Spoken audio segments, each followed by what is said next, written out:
think you're tired? You think you've hit the wall? Let me tell you something. You're not tired. You're just weak. There's a massive difference. Tired is what your body feels. Weak is what your mind accepts. And most of you tap out the second your mind tells you a damn lie. The moment life gets uncomfortable, you quit. You don't stop because your body shuts down. You stop because you don't have the discipline to fight the war inside your head. That's the truth. The lie of tiredness, people love to throw that word around. Tired. I'm tired. You hear it everywhere, at work, at home, at the gym, in school. It's the most popular excuse on the planet. And here's the truth. 99% of the time, you're not tired. You're just weak. Tired is the story you tell yourself so you can bow out early without guilt. Tired is the shield that protects your weakness. But you've got to understand something. Tiredness is not real in the way you think it is. It's not the finish line. It's just a checkpoint, and most people tap out there because their mind convinces them it's the end of the road. Here's how it works. Your body sends signals. Muscles burn, lungs feel heavy, eyes get heavy, and you feel like you've hit the wall. But here's the catch. That wall is fake. Scientists call it the central governor theory. Your brain is hardwired to lie to you. It tells you to stop at 40% of your actual potential because it wants to protect you. It thinks it's keeping you safe. But that protection is also your prison. And that's why people never discover how much they've really got inside. They listen to the lie and they quit long before the real limits are anywhere in sight. Let me give you an example. You go for a run. At mile 2, your chest is pounding. Your mind screams, we're tired, stop now. So what do most people do? They stop, walk home, and call it a workout. But here's the truth. That was nothing but weakness disguised as tiredness. Because if I put a dog behind you or a gun to your head, you'd find out real quick that you could run 5 more miles. Suddenly, the tiredness disappears when survival is on the line. Why? Because tiredness wasn't real. Weakness was. You say you're tired at work. You sit in an office for 8 hours, staring at a screen, sipping coffee, scrolling on your phone when the boss isn't looking. That's not tired. That's mental weakness dressed up as fatigue. You say you're tired of chasing your dreams. You tried for 2 weeks, got a little rejection, and now you're drained. That's not exhaustion. That's weakness. You don't have the discipline to grind when the world doesn't clap for you. And because of that, you call it tiredness. But it's not. It's the coward in your head pulling the strings. The lie of tiredness is the reason people never break records, never break barriers, never break themselves into something greater. Think about soldiers, athletes, survivors of disasters. They push beyond exhaustion into places most people can't even imagine. And what do they all say after? I didn't know I had that in me. Exactly. Because the tiredness they thought was the end was just weakness screaming louder than their will. And once you shut that weakness down, you realize you had fuel left in the tank all along. You've got to stop respecting tiredness like it's the truth. Start treating it like the lie it is. The next time your mind says, I'm tired, don't you dare believe it. Don't you dare give it power. That voice is weakness, and weakness is a liar. Push past it. See what happens. You'll discover the 40% rule is real. When you think you're done, you're only 40% done. That means more than half your potential is still locked inside you. And the only way to unlock it is to keep moving when you feel like stopping. Tiredness is the world's comfort blanket. People hide under it because it makes quitting sound noble. I'm tired sounds better than I gave up, but it's the same damn thing. Stop hiding. Stop dressing up weakness like it's a legitimate reason to quit. Be honest, you're not tired, you're weak. And once you admit that, you can finally do something about it. You can train your mind to stop folding at 40%. You can teach your body to go past the fake wall. You can break the lie. So the next time you feel tired, remember this, your body has more. Your mind is lying. Weakness is talking. And you've got 2 choices. Believe the lie and quit, or prove the lie wrong and keep going. That decision will define who you are. Not tired, just weak. And weakness doesn't get a vote anymore. True weakness is a choice. Nobody wants to hear this, but weakness is not an accident. It's a choice. You weren't born weak. You were born raw, with potential, with the same blood, the same bones, the same will that every warrior, every champion, every survivor was born with. Weakness comes later. It comes from the choices you make every damn day. Every time you hit snooze, every time you skip the gym, every time you settle for good enough, you're not just making a decision. You're training weakness. And once you train weakness long enough, it becomes your default setting. You see, people think strength is some gift from God or some rare DNA code. That's a lie. Strength, just like weakness, is trained. It's repetition. Discipline is built the same way weakness is, through daily choices. When you take the easy road, you're training weakness. When you take the hard road, when you do the thing you don't want to do, you're training strength. Every day you're putting reps in for one of them, weakness or strength.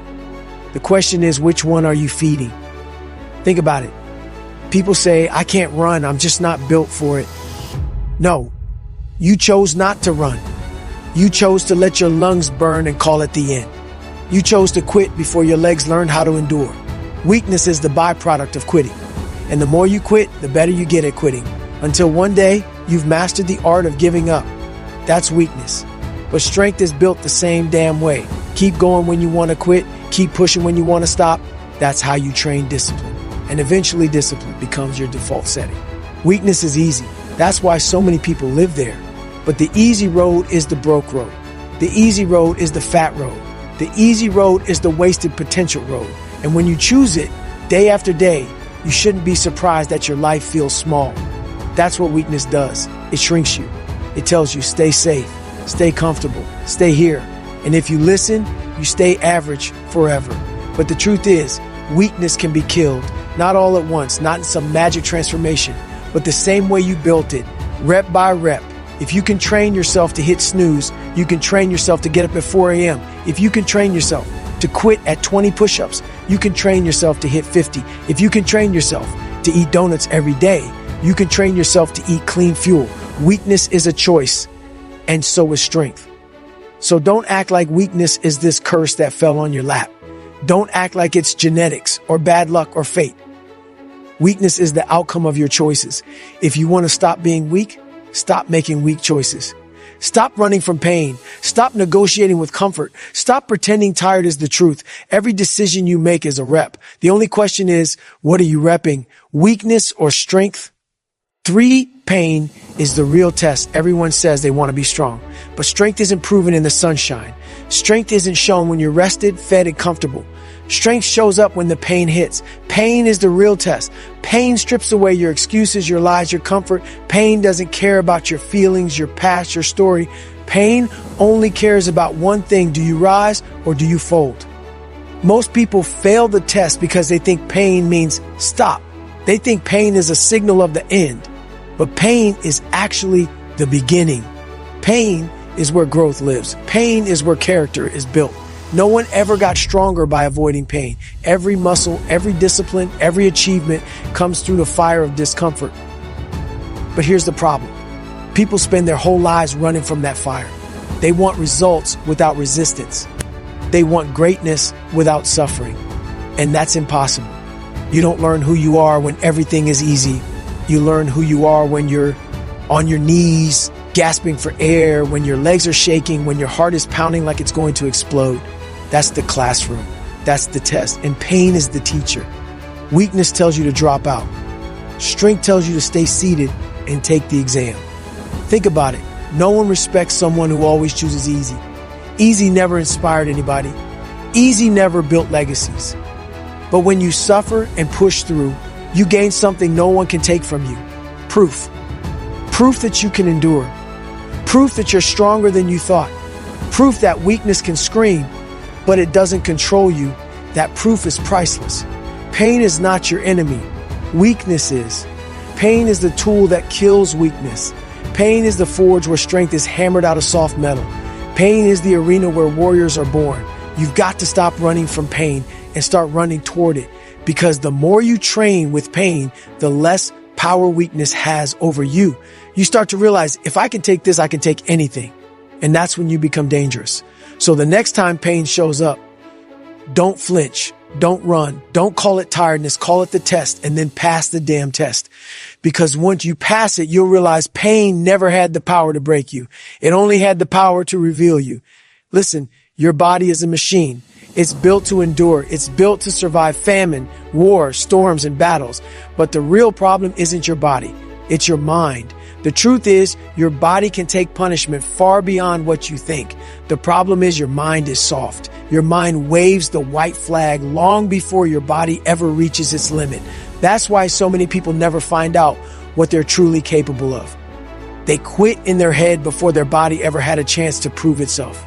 I've seen it 1,000 times. People start a workout, they hit 10 push-ups and their brain screams, "Stop, we're done." But their arms aren't broken. Their chest isn't shattered. Their heart isn't failing.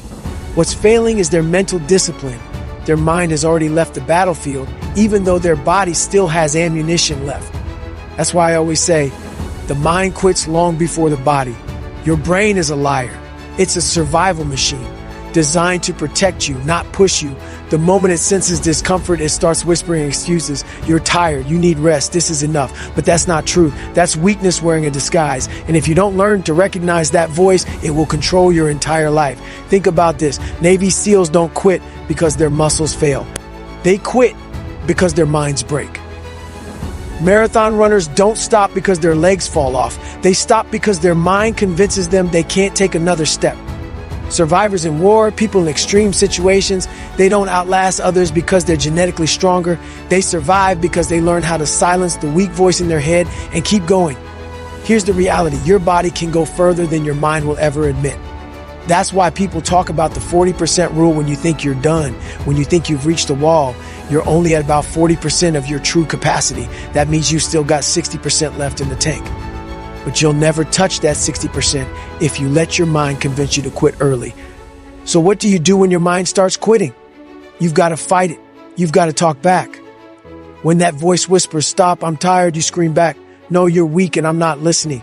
You can't negotiate with the enemy. Weakness is the enemy. And every time you negotiate with it, every time you compromise, you make it stronger. You've got to train your mind the same way you train your body. Repetition, resistance, exposure to discomfort. That means deliberately putting yourself in situations where you want to quit, and then refusing to quit, running further than feels comfortable, staying in the cold water longer than your brain says is safe, waking up earlier than your comfort demands. Every time you win that small battle, you're teaching your mind that it doesn't get to quit before your body does. And don't get it twisted. This isn't about becoming reckless. This is about taking back control. Right now, most people are slaves to their weak mind. They do whatever that little voice tells them to do, and then they wonder why their life feels small, why they never hit their potential, why they keep folding under pressure. It's because their mind is running the show. But once you take control, once you refuse to listen to weakness, your body will show you things you didn't even think were possible. When your legs are shaking, when your lungs are burning, when your heart feels like it's going to explode, you've got two choices. Believe the mind and quit, or shut it down and keep going. And when you choose the second option, something crazy happens. You realize your body still works. You realize your legs still move. You realize your lungs still breathe. The pain didn't kill you. The struggle didn't break you. The mind lied and you proved it wrong. That's the power you're looking for. That's the savage inside you. That's the difference between the average person and the warrior. One listens to weakness. The other silences it and keeps moving forward. So remember this. Your body has limits, but you'll never hit them if your mind keeps quitting early.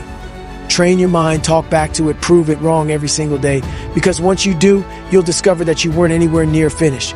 You were just listening to the lie. And the lie dies the moment you stop believing it. The mind quits first. But if you refuse to let it quit, you'll find a level of strength inside you that most people will never touch in their entire lives. 5, discipline over comfort. Comfort is a drug. It's the most addictive substance in the world, and most of you are hooked. Comfort tells you to take the easy road, to rest when you should be grinding, to eat junk when you should be fueling, to scroll when you should be building. Comfort whispers sweet lies in your ear. You deserve a break. Take it easy. You've done enough. Life is short. Enjoy it. But here's the raw truth. Comfort is the silent killer of potential. Comfort has destroyed more dreams than failure ever did. Think about it. Failure means you tried. Failure means you put yourself in the arena and got knocked down. Failure teaches you something. But comfort doesn't teach you anything. Comfort makes you soft. Comfort makes you weak. Comfort kills you slow and convinces you you're still alive. And the worst part, you don't even realize it's happening. You just keep sinking deeper into the couch, deeper into laziness, deeper into mediocrity, until one day you wake up and realize you wasted your life chasing comfort. The antidote to comfort is discipline. Discipline is the savage voice that doesn't negotiate with weakness. Discipline doesn't care if you're tired, stressed, or not in the mood. Discipline doesn't ask for permission. Discipline demands execution. It says, get up, do the work. No excuses, no compromise. That's why discipline is freedom. Comfort chains you down. Discipline sets you free. Look at your daily life. When the alarm goes off, who do you listen to? Comfort says, hit snooze. Discipline says, get up and move. When it's time to train, comfort says, skip today, you're sore. Discipline says, get after it anyway. When it's time to work on your goals, comfort says, you've done enough, relax. Discipline says, keep pushing until you're done. Every single day you're in a battle, comfort versus discipline, and the winner of that battle determines your future. Here's the part that most people don't get. Comfort feels good now, but it hurts later. Discipline hurts now, but it pays off later. Skip the workout and you feel good for an hour, but you feel weak for a lifetime. Do the workout when you don't feel like it, and yeah, it hurts for an hour, but you feel powerful for a lifetime. Comfort is short-term pleasure, long-term pain. Discipline is short-term pain, long-term greatness. People say, but I want balance. I don't want to live like a robot. Let me tell you something. If you're broke, overweight, unhappy, unfulfilled, you don't need balance. You need discipline. You need to overcorrect. You need to build the habit of doing the hard thing every single day until it becomes automatic. Then, and only then, can you even think about balance. Weak people use balance as another excuse to stay comfortable. Strong people earn the right to balance by building their life on discipline first. Comfort will never lead you to your potential. Discipline will. Comfort will never make you strong. Discipline will. Comfort will never get you the body, the career, the mindset, the legacy you want. Discipline will. Every single day, you're making a choice. And here's the scary part. If you don't consciously choose discipline, you've already chosen comfort. And comfort is death in disguise. I know it hurts. I know it sucks. Discipline isn't supposed to feel good. It's supposed to break you down and rebuild you stronger. That's the point. Pain is the currency and discipline is the wallet. Without discipline, pain owns you. With discipline, pain becomes your tool. You control it. You use it. You grow from it. So stop giving comfort a seat at the table. Stop negotiating with weakness. Stop treating comfort like it's your friend. It's not your friend, it's your executioner. And every time you choose it, you get closer to regret. Every time you choose discipline, you get closer to freedom. At the end of the day, your future self will either thank you or hate you. The future you sitting 10 years from now will look back and say either, thank God I chose discipline, or damn, I wasted my life in comfort. Which one do you want? Because that choice is made today, in this moment, with the next decision you make. Discipline over comfort, every time. That's the only road to greatness. 6, prove yourself wrong. Most people go through life proving themselves right. They say, I can't do it, and then they don't do it. They say, I'm not strong enough, and then they fold when it gets hard. They say, I'll never be successful, and then they quit halfway. And guess what? They proved themselves right. They became exactly what they said they were, weak, average, defeated. But if you want to change your life, if you want to stop being a victim of your own excuses, you've got to flip that script. You've got to stop proving yourself right and start proving yourself wrong. Every time that weak voice in your head says, you can't, your job is to prove it wrong. Every time your mind whispers, stop, this is enough, your job is to push further and prove it wrong. Every time you feel like quitting, your job is to prove that voice wrong by finishing stronger than you started. Here's the thing. Your biggest enemy is not out there in the world. It's not the haters. It's not your boss. It's not your family. It's not the system. Your biggest enemy is the voice inside your own head telling you that you can't. That's the loser you've been negotiating with your whole life. That's the voice that convinces you to stay comfortable, to stay average, to stay weak. And the only way to kill it is to stop believing it and start proving it wrong day after day, battle after battle. Think about it. The first time you try to run a mile, your brain screams, we can't. But you finish the mile anyway, and suddenly the brain learns it was wrong. The first time you try to lift heavy, your brain says, no way. But you push it up anyway, and you prove it wrong. The first time you face rejection, your brain says, that's it, game over. But you keep moving, keep grinding, keep hustling, and you prove it wrong. That's how growth happens. Not by waiting for someone else to believe in you, but by proving your own weak self wrong over and over again. Proving yourself wrong is about showing yourself that the limits you thought were real were nothing but lies. Every time you break one of those limits, you build a new identity. You stop seeing yourself as weak and you start seeing yourself as unstoppable. And once you get that taste that taste of proving yourself wrong, you'll never want to stop. It becomes an addiction because you realize the only person who's been holding you back this whole time was you. But let me warn you, proving yourself wrong is not easy. It hurts. It's uncomfortable. It's humiliating at times. You're going to fail. You're going to fall. You're going to look stupid. But that's the point.